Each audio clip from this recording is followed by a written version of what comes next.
안녕하십니까? 2024년 3월 15일 금요일 인도네시아 헤드라인 시작합니다. 첫 번째 소식입니다. 인도네시아에서는 이슬람 금식 성월인 라마단이 시작하면서 식품 가격, 특히 쌀 가격이 급등하고 있습니다. 이는 통상적으로 라마단 기간 동안 일어나는 식품 수요 증가와 맞물려 주요 식품 가격을 올리고 있습니다. 최근 발표된 인도네시아 통계에 따르면 프리미엄 등급 쌀 가격이 1kg당 16,000루피아 이상을 기록했습니다. 이에 대해 인도네시아 정부는 쌀 사재기 현상이 가격 상승에 더 큰 영향을 미칠 수 있다고 경고하며 공급량은 아직 안전하다고 강조했지만 시민들 사이에서는 가격 상승 전에 쌀을 구매하려는 움직임이 활발한 상황입니다. 참고로 인도네시아 중앙은행은 라마단 시작 전 일반 쌀 가격이 전년 대비 10% 상승한 것을 포함해 주요 식품 가격 상승을 보고했습니다. 특히 엘니뇨 기후 현상으로 인한 가뭄과 수확 지연이 식품 가격 상승의 주요 원인으로 지목되고 있으며 고추, 계란, 대량 식용유, 가금류 등 다른 주요 식품 가격도 상승했습니다. 또한 경제학자들은 라마단 기간 동안 식품 가격 상승이 지속될 것으로 예상하고 있어 식품 인플레이션에 대한 우려는 여전히 높습니다. 정부는 농식품 유통 및 작물 재배 개선을 통해 가격 인상을 완화하려 노력 중이며 단기적으로는 농식품 생산 과정의 개선과 수확 후 기술에 대한 투자를 통해 가격과 재고를 관리할 계획이라고 밝혔습니다. 이와 함께 캄보디아 등 주변국과 협력하여 해외에서 더 많은 쌀 공급을 확보하고 르바란전의 지원금 지급 방안을 모색 중이라고 전했습니다. 다음 소식입니다. 신수도 누산타라 당국이 민관 파트너십을 통해 오는 2025년 또는 2026년까지 70개의 주거용 타워 건설을 목표로 하는 계획을 발표했습니다.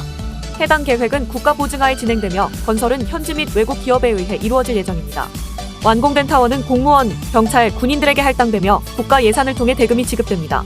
해당 프로젝트에는 총 7개의 컨소시엄이 참여하며 중국 국영 CITIC 건설과 말레이시아의 IJM 코퍼레이션, 맥심 글로벌 등이 주요 업체로 포함되어 있습니다. 이들 기업이 제안한 총 자본 지출은 약 50조 루피아로 예상되나 타당성 조사에 따라 변경될 수 있습니다. 참고로 신수도 건설에 있어 주택은 핵심 우선순위로 도시 면적의 648.7헥타르가 주거용으로 할당되었으며 잠재적 투자 규모는 최대 168조 7천억 루피아로 예상되고 있습니다. 특히 국가 인프라 프로젝트 보증기관인 PII와 재무부의 보증으로 안정성을 확보하여 투자자들에게 큰 신뢰를 제공할 것이라고 밝혔습니다. 또한 신수도 당국은 모든 토지 소유권 및 세입자 수요와 관련된 리스크는 신수도 측에서, 운영 및 건설 리스크는 프로젝트 실행자가 부담할 것임을 명확히 했습니다. 다음 소식입니다. 인도네시아 기술진에 의한 한국형 전투기 KF-21 기술 유출 사건이 조명받으면서 관련 수사가 확대될 조짐을 보이고 있습니다.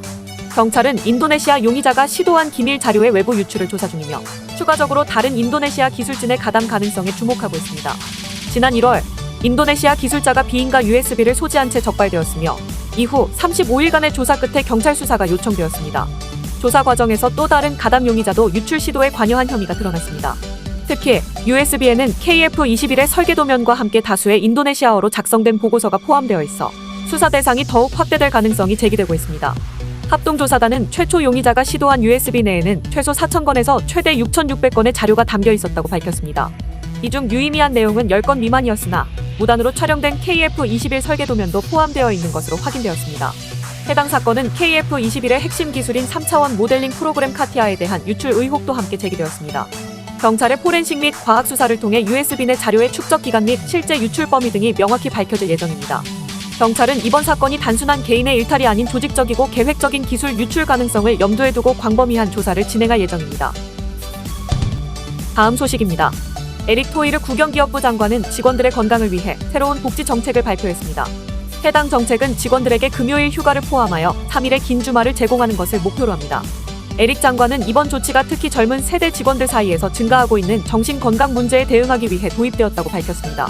그는 젊은 세대의 70%가 정신건강 문제를 겪고 있으며 이에 대응하기 위해 압축된 근무 일정을 장려하고 있다고 말했습니다. 또한 금요일 휴가를 즐기기 위해서는 직원들은 최소 주 40시간 이상 근무해야 하며 최대 한 달에 2번 격주로만 금요일 휴가 신청이 가능하게 하여 직원들의 근무 태만을 경계하겠다고 밝혔습니다. 이와 별개로 에릭 장관은 1월에 모든 국영기업부 위원, 이사 및 직원을 대상으로 직원 복지 정책을 도입했으며 해당 정책은 업계 관계를 강화하고 긍정적인 작업 환경을 조성하여 직원의 성과와 복지를 향상시키는 것을 목표로 한다고 전했습니다. 또한 공기업에서 보육실, 보육센터, 장애인 편의시설, 안내블록 등 여성 직원과 장애인을 지원하기 위한 시설을 갖출 것이라고 덧붙였습니다. 다음 소식입니다. 화승 엔터프라이즈는 인도네시아에 위치한 자사의 신발 공장에서 최대 15,000명의 근로자를 채용할 계획이라고 밝혔습니다. 해당 공장은 아디다스 ODM 사업을 전개하는 화승그룹의 계열사로 조립, 재단, 재봉, 컴퓨터 재봉, 품질 관리 등 필수 부서를 포함하고 있습니다. 이번 대규모 채용은 2024년 3월에 시작되며 첫 단계로 500명의 근로자를 모집할 예정입니다. 근로자들에게는 지역 최저임금, 초과 근무수당, 교통비, 점심 식사, 사회보장 등의 다양한 혜택이 제공될 예정이며 이러한 혜택은 근로자들에게 안정적인 생활을 보장하고 지역 사회의 양질의 일자리를 제공하게 될 것이라고 회사는 밝혔습니다.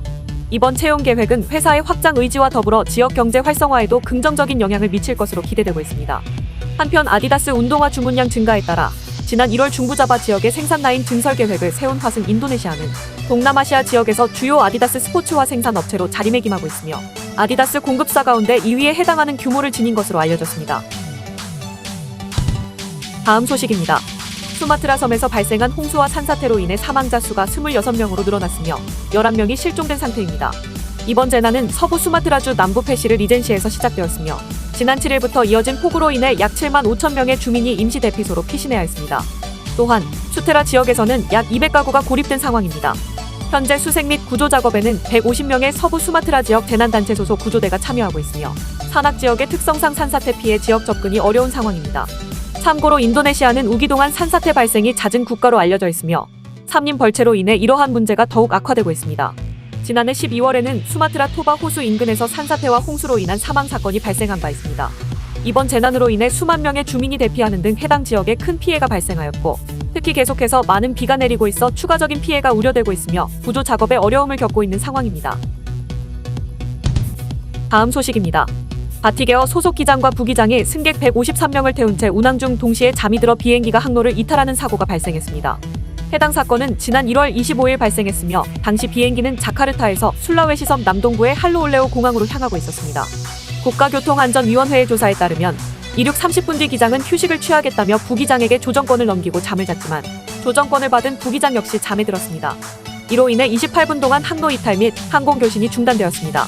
다행히 기장이 깨어나자마자 상황을 파악하고 비행 경로를 수정, 비행기는 무사히 목적지에 도착할 수 있었습니다. 두 조종사 모두 인도네시아인으로 기장은 32세, 부기장은 28세였으며 부기장은 태어난 지 한 달 된 아이가 있어 비행 전 충분한 휴식을 취하지 못한 것으로 밝혀졌습니다. 해당 사건에 대해 바티게어는 기장과 부기장에게 정직 처분을 내렸으며 국가교통안전위원회는 바티게어의 조종석 점검과 조종사 및 승무원의 충분한 휴식을 보장하기 위한 세부 절차 마련을 촉구했습니다. 시청해주셔서 감사합니다. 다음 시간에 뵙겠습니다.